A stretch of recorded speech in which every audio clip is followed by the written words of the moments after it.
The reason that it's important to know the 4 primary causes of meltdowns and crisis behaviors is because if you implement the wrong strategy in order to try to prevent those and it doesn't address the underlying cause, you may make things worse instead of better.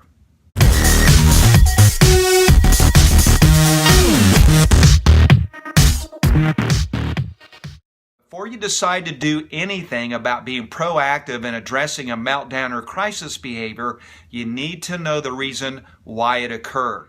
There's 4 primary reasons why meltdowns or behaviors occur. Now, there's other factors that could precipitate those, and if you're interested in what those are, you need to watch this video by clicking the link in the upper right-hand corner as you're watching. And that video will address some of the factors such as sleep and medication, a loss of personal power, other factors that can precipitate meltdowns or crisis behaviors. Sometimes there's a point in which your child's having a meltdown that you just say, you know what, you need to take a seat. Or it could be possible that sometime during your child's meltdown, you're the one that feels like taking a seat.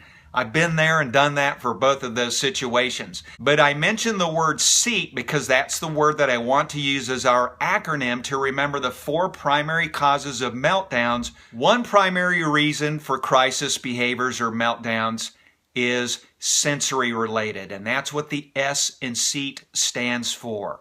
The lights are too bright. The music is too loud. The texture of my shirt is bothering me. There are a variety of sensory related reasons that if they're not addressed can trigger a meltdown or some type of crisis behavior.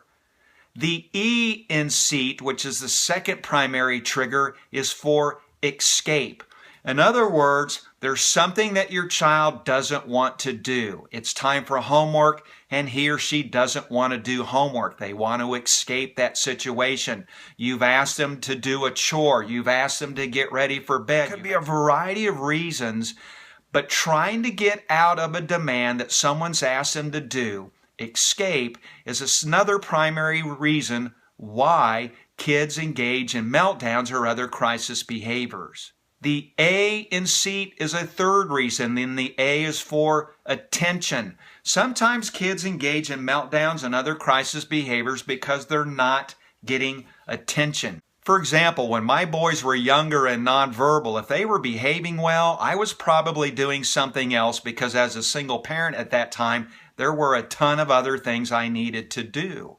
While they were misbehaving, however, I was right there giving them my full and undivided attention. Well, I don't think it took long for them to figure out that if they wanted my attention, they received that more quickly when they were misbehaving rather than behaving. The 4th primary factor for meltdowns and crisis behaviors in the acronym SEAT is T for tangible. And what I mean by that is that your child wants something, not someone, not attention, not a person, but a thing. They want their Game Boy, they want their Xbox, they want something to eat.